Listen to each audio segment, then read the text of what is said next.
Hey there, English learners.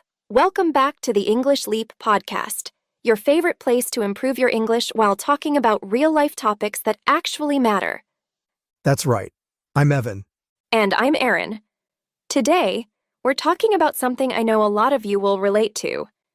Being ambitious, but lazy. Ah, that magic combination. You want success, but when it's time to actually do the work, suddenly your bed is the most comfortable place on earth.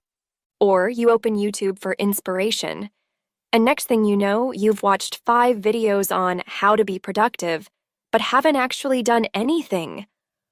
Oh, that's painfully accurate.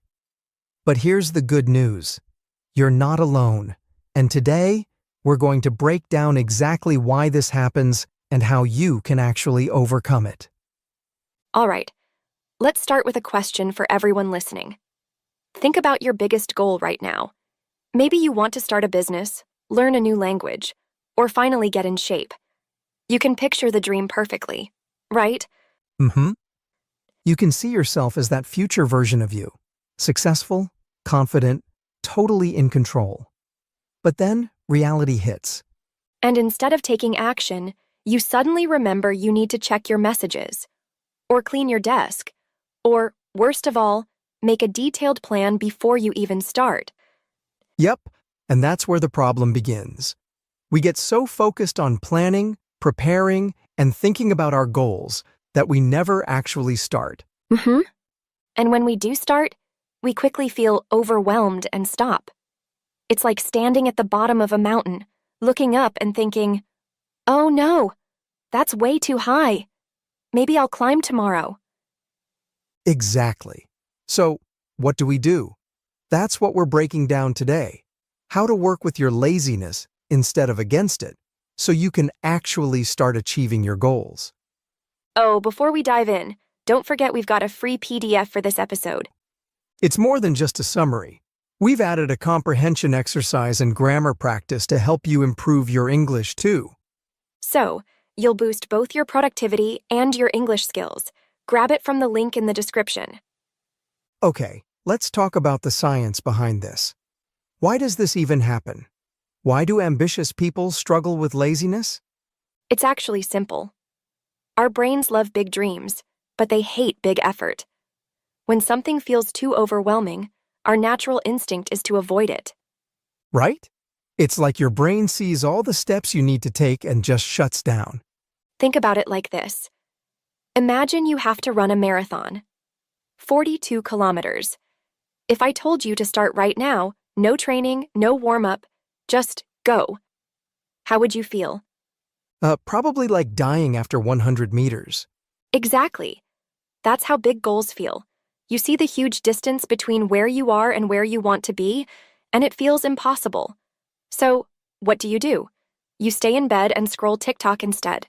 So the first thing we need to do is stop thinking about the entire marathon and just focus on the first step. Exactly. So instead of writing long to-do lists, let's try something different. Something that actually makes you start instead of just planning. Okay, I'm listening. What's the trick? Instead of listing out a million things you have to do, write about your day as if it already happened. Wait, you mean pretend I've already done everything? Exactly. Instead of saying, "I need to study today," write, "I sat down, focused, and studied for an hour. I even had time to take a break and felt great afterward." Oh, I see what you're doing. So instead of a stressful to-do list, I'm creating a vision of success. It feels like I've already done it. Yep. Your brain sees it as possible instead of overwhelming. When you describe your day in past tense, it tricks your mind into thinking the hard part is already over, making it easier to follow through. That actually makes so much sense. When I write a normal to-do list, it just reminds me of everything I haven't done yet. But if I write it in past tense, my brain already believes I've accomplished something. Exactly. And the best part? No pressure, no overwhelm, just an easy mental shift that makes productivity feel effortless. Okay, let's try this. Normally, I'd write, go to the gym, study for 2 hours, clean my apartment, finish my work project. But that already looks exhausting. Right. So instead, write, I went to the gym for 30 minutes and felt refreshed afterward. Then I studied for 2 hours, and it was easier than I expected. I even had time to clean up and finish my work project before dinner, so I felt super accomplished. Oh, that sounds way less stressful. It actually makes me want to do it because it feels doable instead of overwhelming. That's the power of shifting your mindset. Instead of a rigid to-do list, you're giving yourself a clear and encouraging vision of success. Okay, but what if I write it down and still don't feel motivated? Then make it even smaller. Instead of writing a whole day, just write one thing. I finished my work project today, and it felt great. Ah, so if a full day feels overwhelming, just focus on one task and write it as if it's done? Yes. And if you really need a boost, imagine yourself at the end of the day.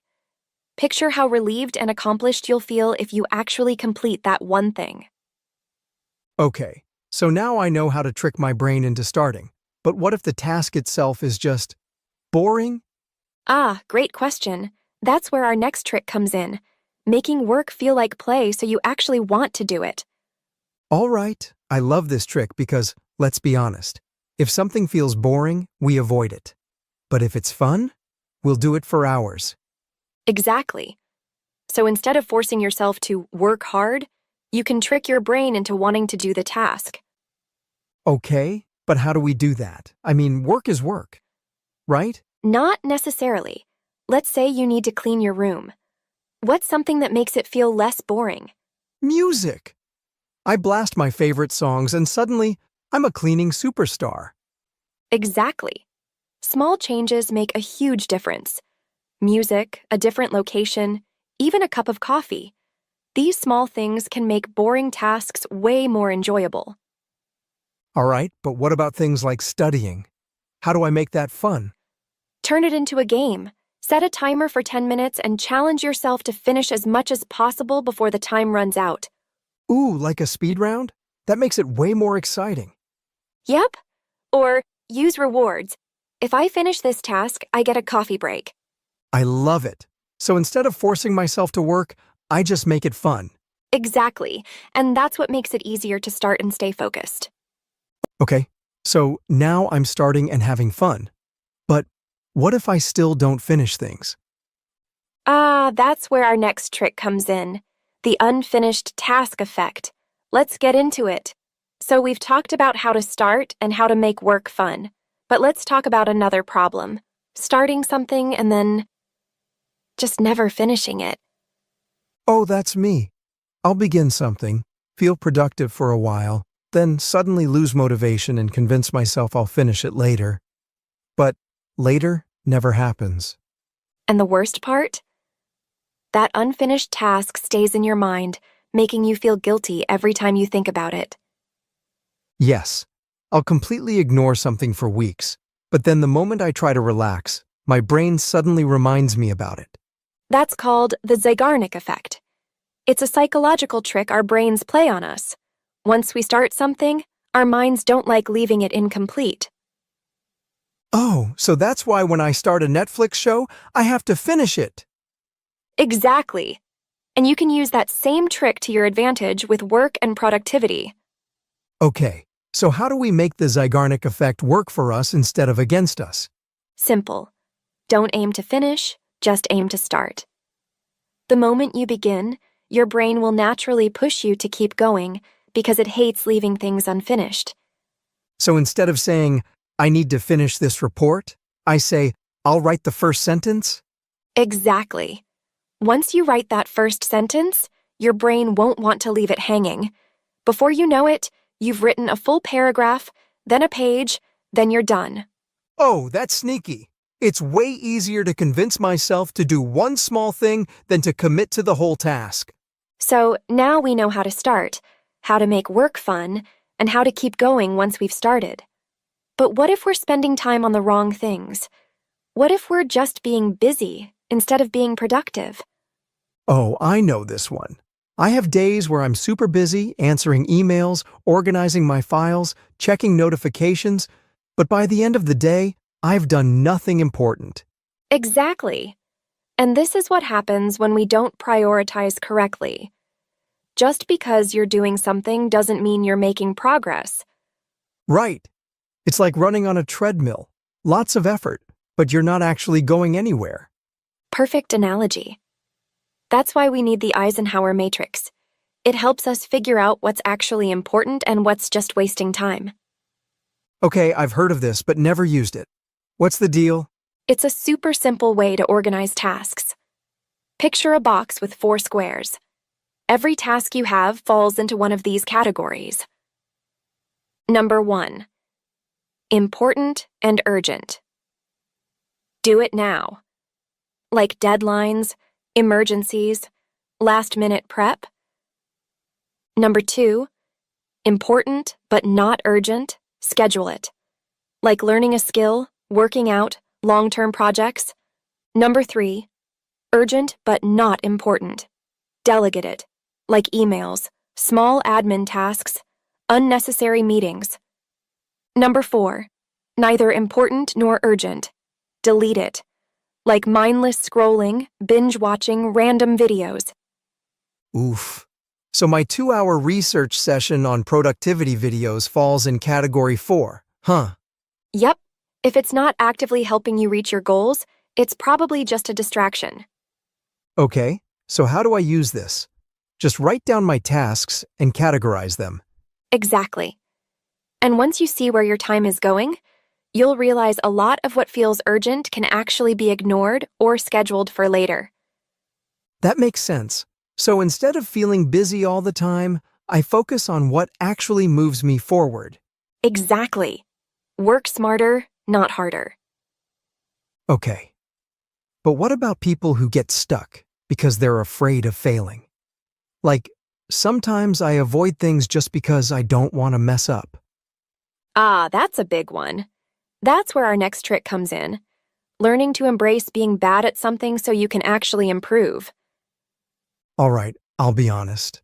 I hate being bad at things. If I'm not naturally good at something, I tend to just not try. Oh, I so get that. And that's exactly why perfectionism makes people more lazy.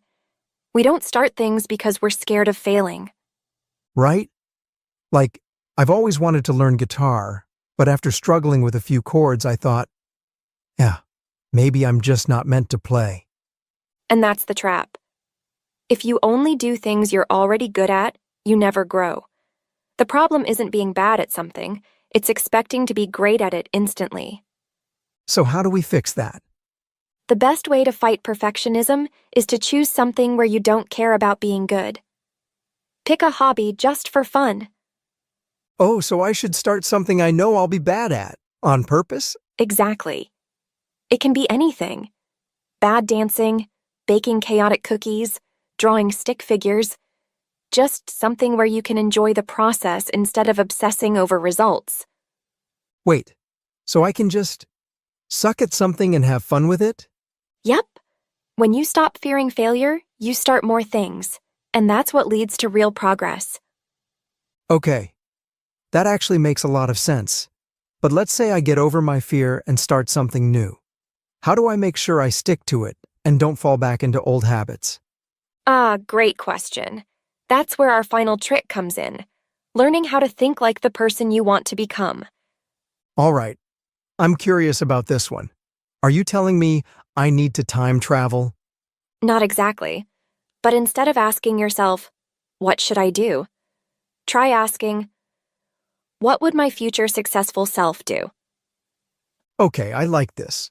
So if I want to be fit, instead of thinking, should I work out today? I ask, would a fit person skip their workout? Exactly. Your brain starts adjusting to act like that future version of you, and the more you do it, the more it becomes a habit.